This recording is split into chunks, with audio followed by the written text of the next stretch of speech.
Olá, marretada, tudo bem? Estamos aqui de novo para mais um episódio, dessa vez com uma notícia, com uma surpresa super agradável, não é, Bueno? É, isso aí. Quem é que tá com a gente hoje, Bueno? Conta pra mim. Marretinha finalmente deu as caras. Ah, coisa boa. Marretinha. Bom dia, boa tarde, boa noite, marretas de todo mundo em áudio e vídeo. Visivelmente desconfortável. Áudio e vídeo, imagina, naturalidade. Natural.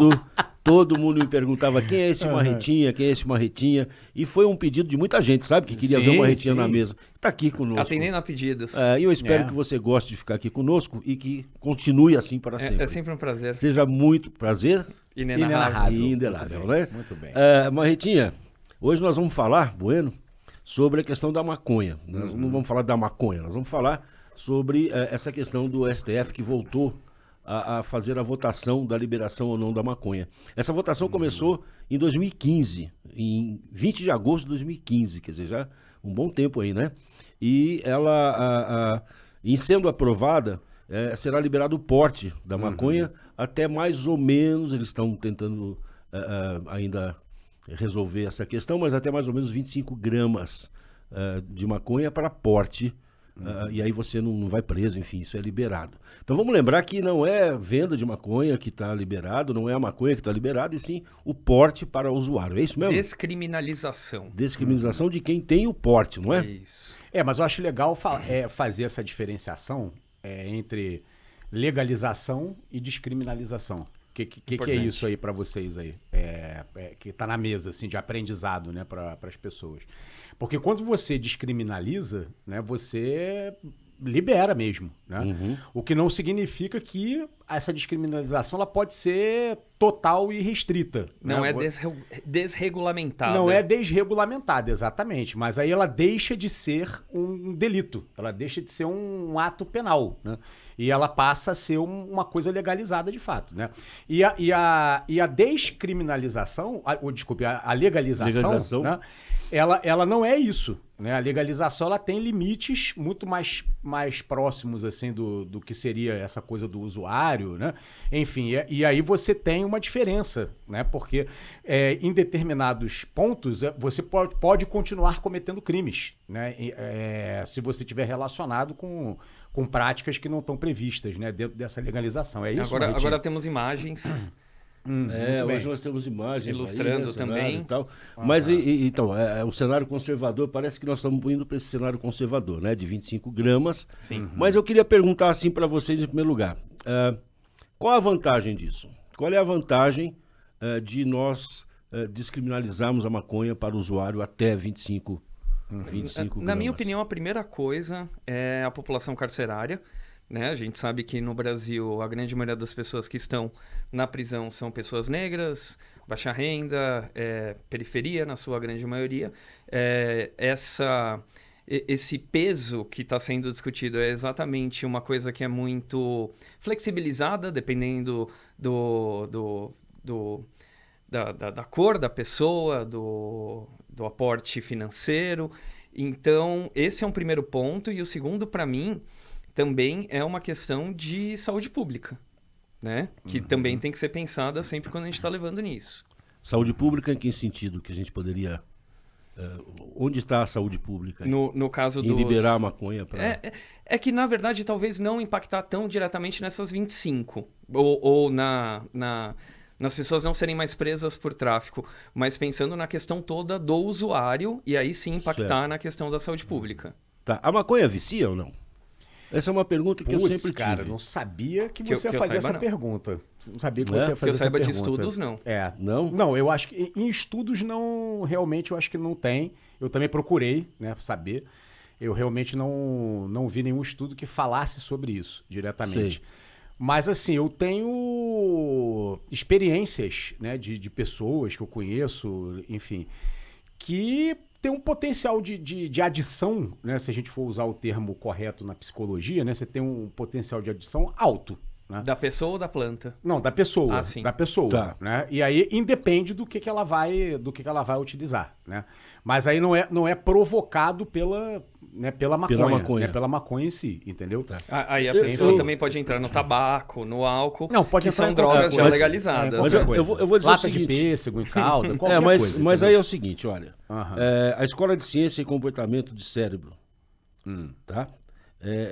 Isso no Texas, ela disse que é uma informação dela que a longo prazo ela pode perturbar determinados circuitos cerebrais, tá?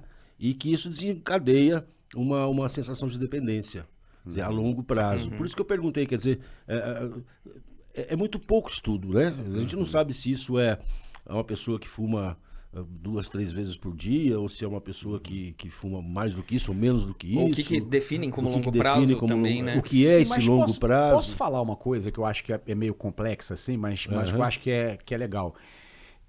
Tudo bem, tem pouco estudo, os estudos não são conclusivos. Vocês não acham estranho que os estudos não sejam conclusivos? Porque tem tanta gente que fuma maconha no mundo e ninguém fez estudo conclusivo, né, sobre a questão do vício. Então acho que a gente já pode assim inferir, né, que se tiver um potencial de vício, é um potencial de vício mínimo. Então, né? mas o estudo deles é conclusivo nesse sentido, que ela pode desenvolver. Agora, o que não é concluído, o que pelo menos a informação que a gente não tem, é o longo prazo. Qual é esse longo prazo? Ele vai desencadear o quê, né, nos circuitos cerebrais para gerar essa dependência?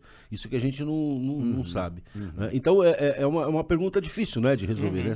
Agora, nós temos outros elementos que viciam, cigarro, a bebida, né? Quer dizer... Com a cannabis tendo um benefício muito maior, né? Como o uso medicamentoso. Eu acho que essa parte eu acho legal. Vamos entrar Essa para... parte eu acho Vamos legal. entrar... Essa parte Boa, eu acho legal. Marretinha. Eu acho que a gente fala muito, e em geral fala-se muito, sobre o uso medicamentoso da cannabis. E de forma alguma eu queria diminuir a parte de lazer. Qual que é o termo que usam? Recreativo. Uso recreativo. O uso recreativo, eu não acho que é menos importante, até porque nesse mundo que a gente vive, cada um sabe aonde o sapato aperta, né? E cada um lida com isso da sua forma. Mas diversas coisas podem ser tratadas com cannabis, como enjoo.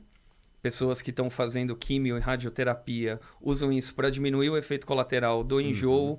É um grande fator para abrir o apetite. Marretinha, desculpa, por exemplo. quando você fala isso, você fala cannabis.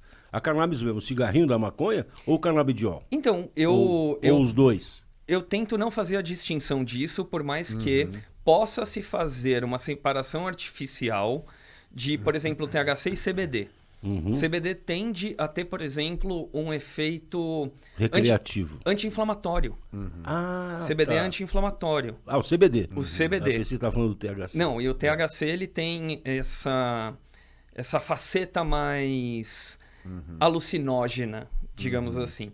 Mas tirando essa parte dos processos, da separação artificial, faz muito bem nesses casos, né? Então, ao contrário do álcool, eu não conheço nada que as pessoas tratem com álcool. Não, e acho que muito mais coisas, assim, tipo, em termos de medicamentos, né? Com canabidiol, né, por exemplo. Então, Sim. cara, você pode falar de um monte de coisa. Você pode falar de glaucoma, você pode falar de hipertensão, boa. você pode falar... Cara, porque assim, o canabidiol, pelo que eu consegui, né, apurar, o canabidiol, ele tem um efeito equilibrador, né, dos sistemas todos do nosso corpo, né? E, na verdade, o nosso corpo produz também, né? Então, quando você ingere, né, você tá, na verdade, fazendo um reequilíbrio, né? E ele vai atuar nas partes certas. É praticamente um remédio natural, né? Tanto é que se você for pegar, por exemplo, século XIX, você vendia produtos à base de cannabis, entendeu? Às vezes até a própria cannabis para você fumar. O tecido, né? O tecido, o cânhamo, né? Não, vendia na farmácia. Você vendia na utilizado. farmácia, em farmácias brasileiras. As caravelas que chegaram no Brasil eram de cânhamo, né? Com Sim, as velas. As velas, que né? foi teoricamente como isso chegou, né? Como o cânhamo chegou, né, ao território brasileiro, certo. né? Mas assim, culturalmente falando, assim como acontecia, por exemplo, com outras drogas que depois descobriu-se, né, que era realmente de efeito, né, nocivo, como por exemplo a cocaína, enfim, que também a cocaína era receitada pelo Freud, né? Mas deu ruim. Mas deu ruim. Deu ruim. Né? Deu ruim. Ao contrário da cannabis. Ao contrário da cannabis. E aí, quando você vai pegar, e aí eu acho que a gente pode enveredar, a gente está falando da coisa médica, né? Mas quando você vai pegar e entender, né, o contexto aonde a maconha ela foi criminalizada, aí você vai perceber que existem muito mais elementos culturais, né, normativos, moralistas, né, e sociais do que estudos de medicina. Né, por exemplo. E eu estou falando do século XIX, virada para o século XX, que foi quando aconteceu a criminalização. Isso vem até hoje, exceto em pouquíssimos países, mas isso vem até hoje, né? Só para lembrar que existe um plano aí do governo de regulamentar o plantio de maconha para fins terapêuticos, né? Isso deve estar já bem adiantado, e eu acho que isso é bacana. Quer dizer, quando a gente fala do terapêutico também eu acho bacana. Mas eu estou com um pouco de medo da gente fugir da conversa sobre essa coisa da maconha. Confio no norte que você vai dar, Mal. Pode liberação. Eu fiz um pedido nas redes sociais para que as pessoas mandassem vídeos para a gente, enfim, fizessem alguma pergunta. E nós temos uma pergunta do Vitor aqui. Vamos dar uma ouvida. Olá pessoal, tudo bem? Meu nome é Vitor, Olá pessoal, tudo bem? Meu nome é Vitor, eu sou aqui de Bruxelas, acompanho o programa de vocês pelo YouTube. Queria fazer uma pergunta sobre a descriminalização da maconha. A ideia ou a dúvida que eu tenho é, com a possibilidade dessa descriminalização da posse, a lei deveria ser aplicada retroativamente, na opinião de vocês, significando que solte os presos que se enquadrem nessa nova legislação, ou é uma coisa que vai só daqui para frente? Obrigado, bom programa para vocês. Então, fala bem. Eu achei. Mora na Bélgica, mas parece que fala bem português, né? Vai que é brasileiro, né? Eu acho que sim, né? Fluente. E é bacana que está assistindo. Obrigado, Vitor, viu, pela pergunta. E vocês, por favor, façam perguntas para a gente também, que isso ajuda a interagir melhor, né? O que está acontecendo é o seguinte, a pergunta dele pensando na população carcerária. Eu peguei por causa dessa pergunta, eu peguei uns dados aqui. Hoje nós temos 750 mil encarcerados no Brasil, então é uma população enorme. Dos 750 mil, veja bem, dos 750 mil, nós temos 58% que são por porte de maconha, por tráfico no geral, tá? Mas fazendo uma conta rapidinho, tudo isso aqui é segundo o IPEA, tá? Nós temos 41.890 encarcerados, segundo o IPEA, ou 45 mil segundo o UOL, que foram encarcerados por porte de 25 ou menos gramas de maconha. Então, eu vou dar minha opinião. Eu acho que se isso for retroativo, e eu acho que tem que ser, depois vamos discutir isso na questão lógica, mas em isso sendo retroativo, nós vamos liberar aí quase 20%, 17% da população carcerária num país que tem uma população carcerária enorme, né? Problemática. O que vocês acham disso? Posso mandar ver? Vá. Bom, essa era a deixa que eu tava esperando, porque você viu que eu tentei puxar o nosso, né, a nossa questão aqui, a nossa conversa para as razões da criminalização. Né? E aí, quando você vai lá estudar por que foi criminalizado e tal, tem uma coisa moralista, né, e uma coisa normativa que já tem lá na criminalização uma direção muito certa. Ela tem um alvo muito certo, né, que é a população preta pobre. Né? A população preta pobre, escravizada, liberta, enfim. E se a gente for parar para pensar, né, esses 45 mil, né, que você citou aí, né, que poderiam ser beneficiados, né, se essa descriminalização for retroativa, né, a gente pode já inferir aí que você tem aí 99%, né, ou até mais do que isso, de pessoas pretas e pobres. Né? Então, a direção da criminalização, ela é uma direção de controle social, né, em cima dessas populações. Né? E a criminalização, ela tem até hoje um alvo, né, muito claro, que são os meninos, né, pobres, pretos, de periferia. Né? Porque aí a gente pode falar abertamente. Né? O cara branco, né? O garoto branco, bem nascido, né? Que está lá no bairro nobre e tal, se ele for pego, ele não vai ser preso. né? Ele vai sofrer... E jamais por tráfico. Né? E jamais por tráfico. É muito difícil, né, disso acontecer. Agora, a quantidade de pessoas pretas pobres que são presas todos os dias por causa da maconha é bizarra, né? Então, quando eu citei que a criminalização ela tinha uma faceta cultural, ela tem uma faceta cultural de violência de Estado, né, que é cometida contra essas populações. É método. Então, é método, exatamente. Então, a gente precisa falar sobre isso. Então, né? nessa linha, Mal, Marretinho. eu não tenho conhecimento legal para falar. Eu posso falar que eu espero que sim. Porque todos esses processos deveriam ser revistos. Sim, É. sim. Eu acho que geralmente né? Geralmente há E uma geralmente a jurisprudência já lei nisso, retroage em benefício do réu, nunca em prejuízo. Mas em benefício. Sempre em benefício. É uma das máximas do direito. né? Então, quer dizer, essa frase que ele acabou de dizer, né, que ela sempre ela retroage em benefício, então há uma grande possibilidade disso ser resolvido. E aí eu acho que a gente pode tentar sistematizar um pouquinho, né, principalmente para quem está ouvindo a gente, assim, tipo, existem benefícios, né, com essa descriminalização, né? Então você tem a questão médica, você tem essa poupança, vamos dizer assim, de dinheiro público, né? Você tem uma provável diminuição da violência. Quando fala poupança de dinheiro público, você diz para economia nos Sim, presídios, exatamente, né? nos presídios. São 45 mil pessoas Você a tem menos. a correção de rumos, né, em relação à violência, né, social que é perpetrada, né, contra a população preta pobre, né? Você tem, cara, uma série de benefícios muito interessantes, né? Além do que você tem, pra gente não falar só que a gente, né, às vezes o pessoal fala, né, porque, né, só pega o viés social, o viés cultural e tal, papapá, cara... É um mercado gigante, que está em expansão. Você tem vários empresários.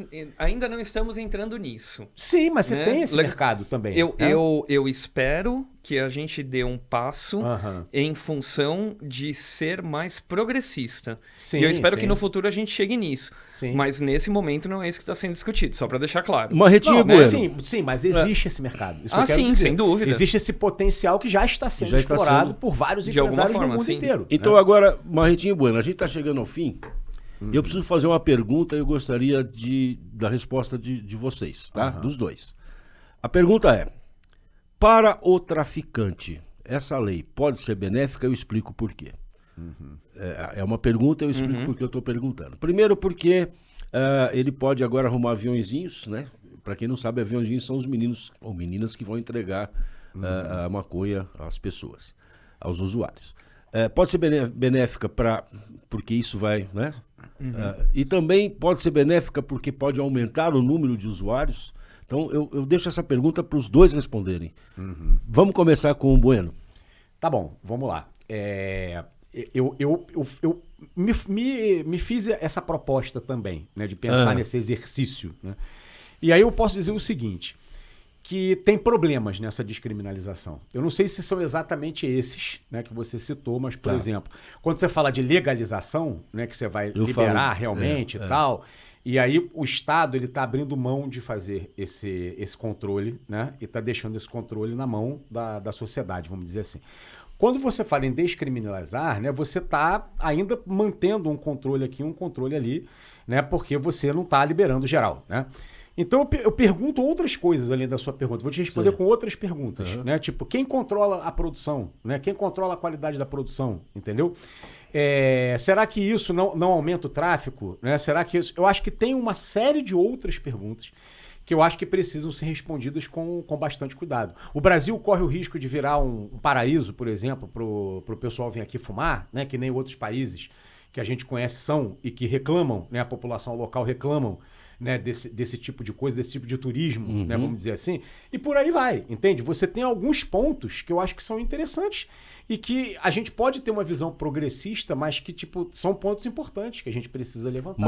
Mas para o traficante, para o tráfico, você acha que... Não sei, eu acho que essa pergunta é difícil de responder, porque não sei como é que vai ser o comportamento do mercado a partir daí, eu não sei se vai ter algum controle da produção, não sei se vai ter algum controle de qualidade, enfim, eu não sei, não consigo afirmar isso. Por enquanto a ideia é só descriminalizar eu não consigo afirmar até 25 gramas. Eu acho que eu também não consigo bater a marreta, não sendo positivo ou não, mas eu consigo pensar que outras coisas que já são legalizadas hoje em dia, como o cigarro, por exemplo, ainda existe tráfico.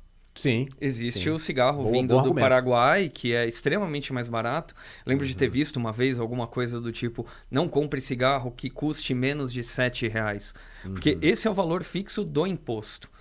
Então, eu não sei até que ponto, de fato, seria muito mais problemático para um traficante fazer 10 viagens de 25 do que fazer uma de 250. Eu não sei o quanto vale a pena dentro do negócio ele começar a pagar mais pessoas. São coisas que eu, de fato, não tenho ideia. O que eu consigo pensar, e aí voltando mais ou menos aonde eu comecei, onde a gente começou aqui a conversa, eu acho que para as pessoas que, viciadas ou não, mas que fazem o uso medicamentoso ou recreativo, isso vai impactar positivamente. E vai ter um impacto para o Brasil. Certo. Então, para a gente bater a barreta, ver se eu posso fechar dessa forma.